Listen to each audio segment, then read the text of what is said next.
Have you ever realized that humanity's greatest battlefield is not outside, but inside the mind? Do not conform to the pattern of this world, but be transformed by the renewing of your mind. Do you perceive the power written here? God left precise instructions in the subtext of His Word on how to use the mind to create, transform, and attract all that is good, pure, and prosperous. Romans 12:2 reveals that the miracles everyone seeks don't begin outside, they begin within the mind. And here is one of the greatest secrets. The power to change anything lies in renewing your thinking, in clearing out the old and making room for the new. Most people want to change their lives, but they continue with the same mindset that created the problems they face. They want to prosper, but they still think in terms of scarcity. They want a new future, but they can't let go of the past. The Bible isn't talking about religion, it's talking about mindset. Be transformed by the renewing of your mind. It's a psychological and spiritual commandment. It's as if it were saying, as long as your mind is old, your life will be too. You choose what you plant, doubt or faith, scarcity or abundance, fear or courage, and the soil of your mind is fertile. Everything you sow grows. Are you ready to change? Because the first step is understanding. The world you live in today is an exact reflection of the world that exists within your mind. And God gave you the ability to shape that world. You just need to learn to use the power He Himself placed within you. Now imagine what would happen if you started thinking differently. If you nourished your mind with faith, focus, and purpose. What exactly would you be able to attract? Everything you experience today began as a thought. Before it existed in the world, it existed in your mind. That's why the second verse that reveals the hidden mental power in the Scriptures is one of the most direct in the entire Bible. For as he thinks in his heart, so is he. Proverbs 23:7. Do you understand what this means? The Bible is saying that you become what you think. If your mind believes you are limited, you will act like someone limited. If your mind believes you are weak, your decisions will be weak. But if within you there is the certainty that you were created in the image of God with power, wisdom, and purpose, then everything around you begins to change to align with that belief, like an invisible mirror between the spiritual and physical worlds. Everything you reflect within it, sooner or later, appears on the outside. That's why faith begins in the mind, because thinking is the first act of creation. When God created the world, He first conceived and then spoke. The word only had power because it was born from a divine idea. Similarly, every word you say, every action you take is born from a thought you have nurtured. What you think, you become. And here's what almost no one understands. The enemy doesn't need to stop you. He just needs to make you doubt. If he steals the focus of your mind, he has already won, because the body goes in the direction the mind believes. Therefore, the battlefield is not the world, it's the mind. The victory you seek begins when you choose what you will allow to grow within you. Doubt is a seed. Faith is too. And the soil decides the future. You are not bound by circumstances, you are bound by the thoughts you nurture about them. If you change your thoughts, you change your reality. And that is exactly what another powerful verse reveals, that the mind is the place where peace, power, and prosperity are born. But few realize that the secret lies in keeping it firm, even when everything falls apart. Pay attention to me now, because the next secret is one of the most powerful in the Bible. It's in Isaiah 26:3. You will keep in perfect peace those whose minds are steadfast, because they trust in you. This is the key that few realize. Peace doesn't come from the outside, it comes from within. A firm mind is a balanced mind, a mind that doesn't let itself be dominated by fear, anxiety, or the voices of chaos. It's a mind that has learned to trust. The word firm here comes from the idea of stability, of deep roots. God is saying, if your mind is fixed on truth, the world can collapse, and yet you will remain at peace. Most people try to fix their lives before fixing their minds. They want to change the circumstances without changing the center of their consciousness. But peace is not the result of the absence of problems. It's the result of a mind trained to trust, even when everything seems lost.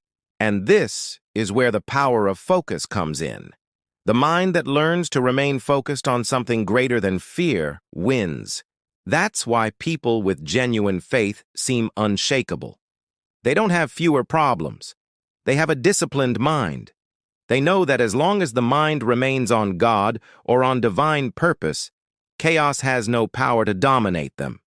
The Bible isn't just saying that God gives you peace. It's saying that He keeps you in peace, and to keep is to keep alive. That is, when the mind is connected to that which is eternal, it doesn't get lost in what is momentary. The secret here is simple and revolutionary. The mind that trusts creates stability. When you align yourself with this principle, peace ceases to be a desire and becomes a state. The storm may rage outside, but within you reigns the calm of one who has understood that the power to create peace begins in thought. And when you live in this state, your way of seeing the world changes. What was once an obstacle becomes learning. What was once fear becomes movement. Because the steadfast mind doesn't flee, it transforms. And that's why the next verse reveals the secret of inner strength, the one that transforms fear into power, weakness into courage, and doubt into clarity. Pay attention to me now, because what I'm about to reveal to you is more than just a verse. It's a spiritual key to unlocking prosperity in every area of your life. Most people read the Bible only as a book of faith, but those who read attentively realize it's also a manual for mindset. And perhaps no verse shows this as clearly as Joshua 1:8, where it is written, "This book of the law shall not depart from your mouth.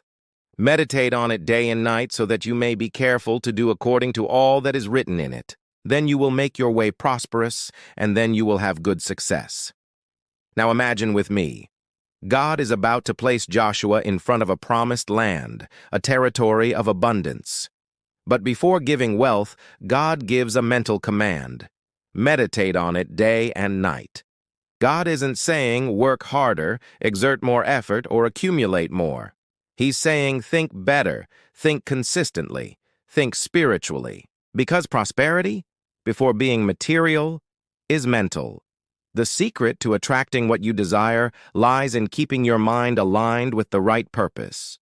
You may have the tools, the talent, and the faith, but if your mind is unstable, the path will be too. God is telling Joshua that his mind must remain immersed in wisdom, because only a disciplined mind is capable of attracting and sustaining prosperity. And that is the mistake of many. They want abundance, but they have a distracted, agitated, confused mind.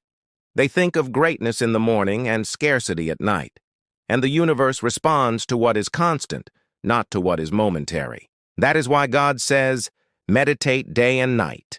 This is spiritual reprogramming. When you meditate on something frequently, the thought ceases to be an idea and becomes a belief, and what you deeply believe inevitably manifests. The prosperous mind is one that refuses to succumb to the fear of lack. It focuses on the seed, not on the absence of the fruit. The more you maintain a focus on abundance, the more God begins to recognize you as a natural channel for divine prosperity. But here comes the most important part. Biblical meditation is not just thinking. It's living what you think. It's making the word a habit, an action, a way of being. God is saying meditate so you can carefully act. In other words, first you nourish your mind, then you act wisely. True prosperity is not about chasing after things, it's about attracting them through the correct mental state. And that's why you need to understand this. All wealth is born first in thought. Are you ready to change your mental pattern and allow God to teach you to think like someone who is prosperous? Because the next secret I'm going to show you reveals what must be protected before any wealth, the heart, the center of the mind. Pay attention to me now, because what I'm going to tell you can completely change the way you look at life. There is a hidden truth in this verse that many read, but few truly understand. It is written in 2 Timothy 1:7. For God has not given us a spirit of fear, but of power, and of love, and of a sound mind. Fear does not come from God. Doubt does not come from God. Anxiety does not come from God. All of this is a reflection of a mind disconnected from its origin. God created you to rule, not to shrink back. He gave you dominion, not cowardice. And when Paul writes this to Timothy, he is saying, remember who formed you. Remember the spirit that dwells within you. Because that is the truth. Fear is what happens when you forget who you are. Faith is what happens when you remember. An unwavering mind is born when you understand that fear and faith cannot occupy the same space. One expels the other. Fear is the belief in the worst. Faith is the belief in the best. And what you believe, you create. Therefore, the verse does not end with, do not be afraid. It goes further. It says, God has given you power, love, and a sound mind, power to act, love to find balance, and a healthy mind to choose which voice will guide your thoughts. A sound mind is not one that doesn't feel fear. It's one that masters it. It's one that transforms fear into movement. One that understands that courage is not the absence of fear, but action despite it. When God created you, He breathed into you a spirit that does not bend before the impossible. But over time, you listen to the voices of the world, the voices that say it's impossible. You're not capable. It's too risky. And little by little, fear took the place of faith. But now it's time to take back control. God didn't give you a spirit of fear, so where does it come from? It comes from doubt, from the habit of thinking small, from a lack of trust in the one who created you. And an unwavering mind is born when you decide to replace fear with focus, doubt with decision, and hesitation with action. Fear paralyzes, faith moves. Fear limits, faith expands. Fear makes you see obstacles, faith makes you see paths, and that's why a powerful mind is a mind that decides to act, even when trembling. Because the secret isn't in not feeling fear, it's in not letting fear dominate you. Now, what you're about to hear may forever change how you understand faith. Jesus said in Mark 9:23, everything is possible for one who believes. Not almost everything, not some things, but everything. And the most impressive thing is that he wasn't just talking about spiritual faith. He was talking about the power of the human mind when aligned with divine truth. It's not a feeling, it's a mental state. It's the inner certainty that reprograms the impossible. When you truly believe, the brain changes, the body responds, and the universe adjusts to transform belief into reality. Faith is the science of thinking as if the miracle has already happened. It's the language of creation. God created the world through the Word, but the Word was born first in thought. And when Jesus says, everything is possible for one who believes, He is teaching you a principle. What you deeply believe manifests naturally. Faith isn't about waiting for a miracle. It's about acting as if it's already a part of your life. Doubt prays asking, but faith gives thanks for already having received. And that's when the impossible begins to move. The believing mind doesn't ask for signs, it creates them. It begins to perceive opportunities where before it saw obstacles, doors where before it saw walls. When you change the vibration of your mind, reality responds, because God manifests in the mind that truly trusts. Faith is the energy that opens invisible paths, but it only works when you believe without reservations, without a plan B, without looking back. When you say, I believe, the universe understands, it's already done. And that's why Jesus didn't say, wait for it to happen. He said, let it be done according to your faith. He was saying, the power lies in how you think. So the question is, what has your mind been creating lately? Fear or miracles? Because what you nourish internally is what flourishes externally. Faith is a thought repeated with such conviction that the world has no choice but to bow before it. Now close your eyes for a moment and say to yourself, I believe. The new miracle has already begun within me. And if this message truly touched you, write it here in the comments. The new miracle is already happening in me. Write with faith. Write with conviction. Because when you declare it, heaven confirms it. Pay attention to me now, because what I'm going to tell you is what separates those who overcome their own minds from those who spend their lives enslaved by them.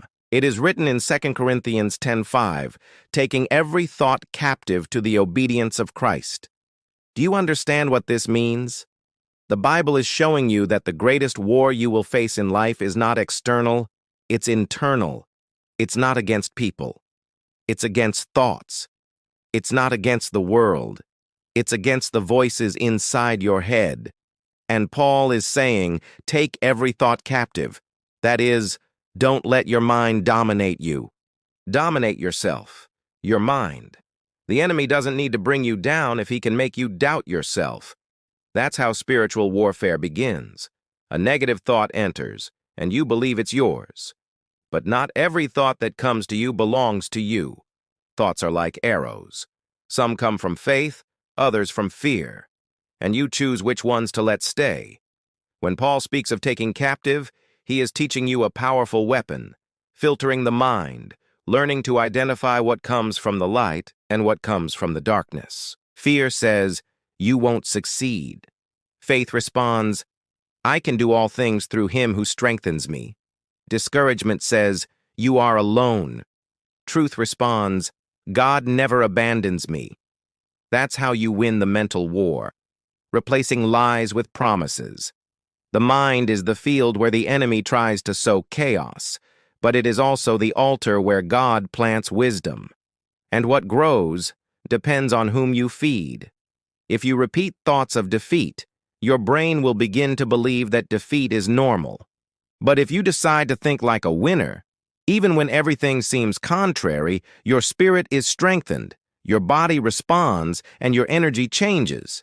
Every thought you don't control controls you. Every thought you don't confront molds you. That's why the verse says, take captive. Because thoughts are not negotiable, they are disciplined. You decide what stays and what goes. The secret is understanding that mental control is a spiritual act. Faith is the mind in its purest state, and fear is the mind without direction. So ask yourself now, who has been commanding your thoughts? Because your life will always follow the voice you listen to most. Pay attention to me now, because what I'm going to reveal to you is the highest level a human mind can reach. It's written in 1 Corinthians 2:16. But we have the mind of Christ. This is one of the most powerful statements in the entire Bible, and also one of the least understood. Paul isn't saying that one day you will have the mind of Christ. He's saying that you already have it, but you need to learn how to access it. This means that within you exists a divine consciousness, a spiritual wisdom that sees beyond fear, beyond doubt, beyond human limitations.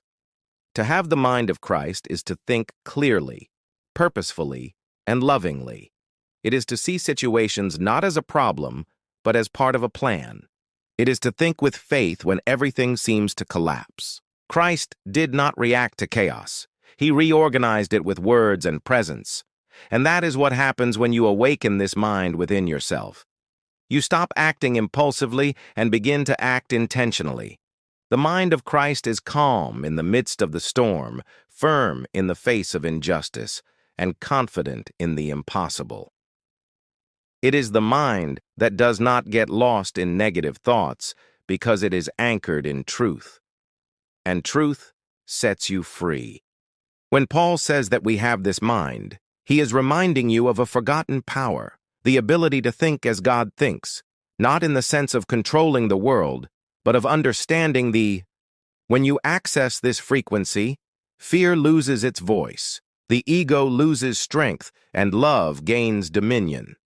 It's as if every thought passes through a filter of divine wisdom, and only what is true, just, and pure remains. This is the state of consciousness of one who lives in alignment with purpose. To have the mind of Christ is to see beyond appearances and perceive what is essential. It is to speak less impulsively and more with direction. It is to act not to prove something, but to serve. It is to think with purpose and feel with compassion. And the more you nourish this mind, the more your life transforms.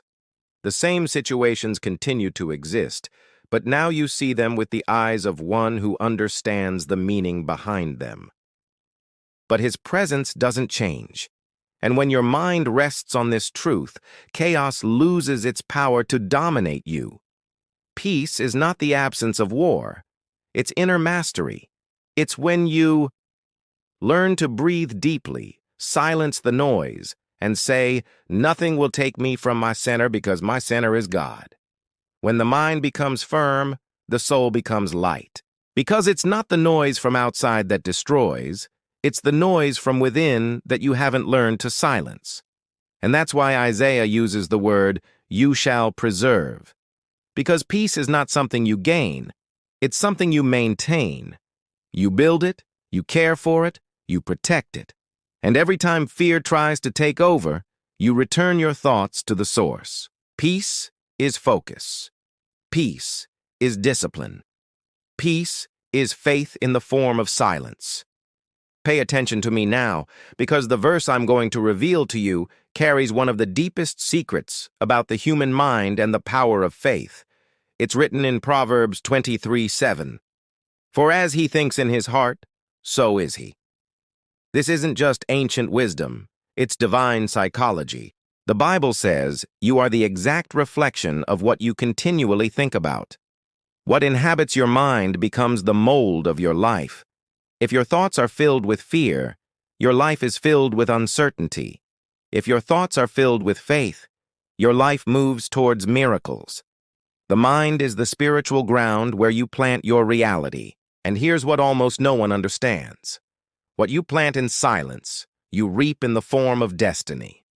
Every thought is a seed, and every seed, when watered with emotion and repetition, grows. What you think, you create. What you believe, you attract. What you doubt, you repel. That's why the wise man wrote, "As you imagine, in his soul, so he is." Because what you imagine is not fantasy, it's the beginning of creation. When you imagine something with faith, the brain begins to act as if it were already true. God gave you this power, the power to create worlds with thoughts, and to transform your mind into a garden of abundance or a desert of scarcity. The choice is yours. Your life isn't what happens to you, it's what happens within you. Circumstances are reflections of your convictions, and the secret lies in learning to choose what will flourish within your soul. If you want to change the exterior, change the interior first, because everything that is real was first born invisibly in someone's mind. Thoughts are silent prayers, and every time you think with faith, heaven hears. God gave you the ability to think like Him, to create, imagine, expand, love, transform. But it is you who decides whether you will use this gift to build or destroy. If your mind is the garden, take care of what grows there. Pull out the weeds of doubt, water the seeds of hope, and patiently await the harvest time. Because everything cultivated with faith flourishes, and everything planted with fear withers. So look deep inside and ask, what have I sown within myself? Remember, you become what you think about every day. Want a better life? Start by changing what you repeat in your mind. Want prosperity? Think of abundance. Do you want peace? Think about balance. Do you want love? Think about serving. Because whoever sows greatness inevitably reaps purpose. And if this message spoke to you, it's because God is calling you to nurture your mind as the sacred soil of your life. Like this video now, because it reminded you of your inner power. Subscribe to the channel to continue learning how to shape your reality through faith and a biblical mindset. And tell me in the comments with faith and conviction, from today on, I choose to plant thoughts of victory. Activate the bell so you don't miss the next messages, because a transformed mind is the first step towards an extraordinary destiny.